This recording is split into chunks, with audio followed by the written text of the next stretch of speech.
The colony moon of Epsilon 9 wasn't much to look at, just endless silver dust plains and storms that howled through the night. But for Sergeant Mark Hanley, it was home for the next 6 months. His unit had been sent to rebuild a crashed communications relay, though no one expected much company. The planet was classified uninhabited, or so they thought. One cold morning, while rummaging through the storage crates, Mark heard a faint, pitiful sound. A whimper.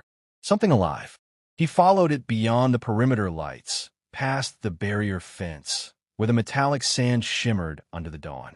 There, trembling behind a broken supply crate, was a small creature, no taller than his knee. It had fur like liquid silver and eyes so bright they seemed to burn. The little alien cub hissed weakly, its ribs visible beneath the fur. Mark crouched slowly, palms open. "Easy there, little guy." The creature flinched but didn't run. Hunger had broken its fear. Mark tore open a ration pack and slid across the sand. The cub sniffed, then devoured it in seconds, growling like a kitten pretending to be a lion. "Guess you were starving," Mark muttered, watching with a mix of pity and awe. "You're welcome." When it finished, the cub stared at him for a long time. Then, surprisingly, it chirped, a sound that almost resembled gratitude. It turned and disappeared into the shimmering dunes. Mark shrugged. Probably a one-time encounter. He was wrong.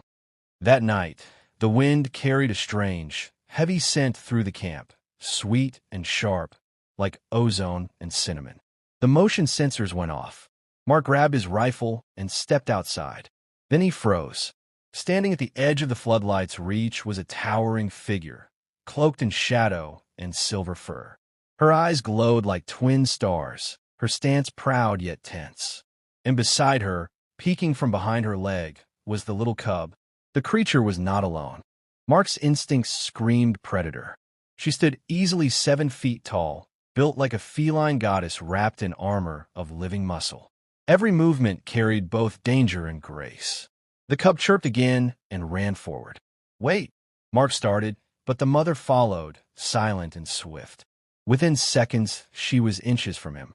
Her gaze locked onto his. For a long moment, neither moved.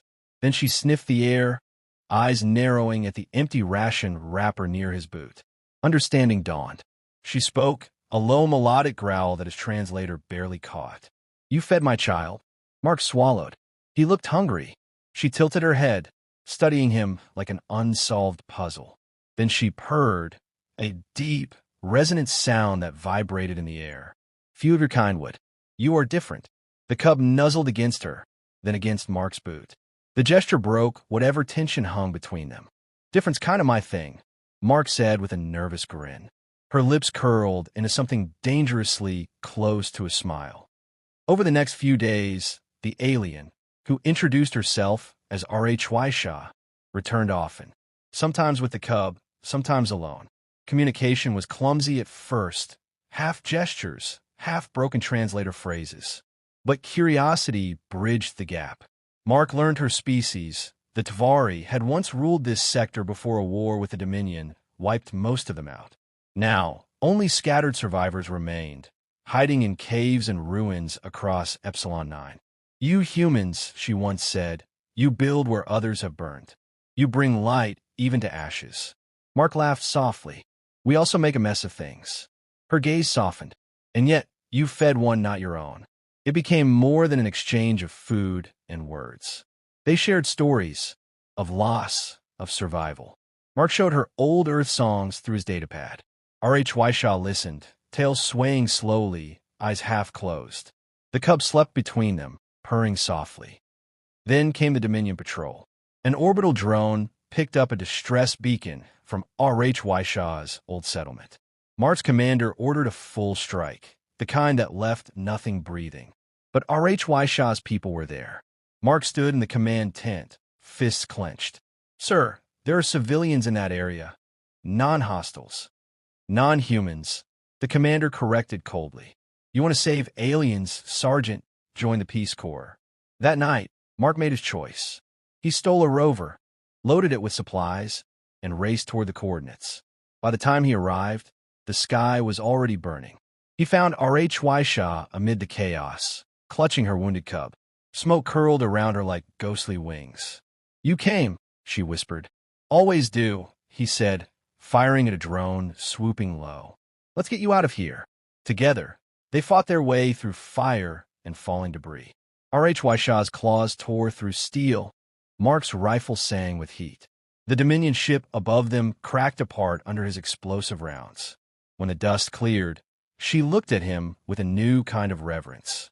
"Among the Tvari," she said softly, "to save one's child is sacred. To risk your life for both." She touched his cheek, claws trembling. "You are not prey, human. You are pack." Mark smiled, exhausted but alive. "Guess that makes us even." The cub chirped again, nuzzling his shoulder. And for the first time since the wars began, R.H.Y.Shaw laughed.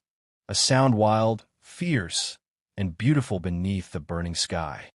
In the endless void, humanity was often seen as small.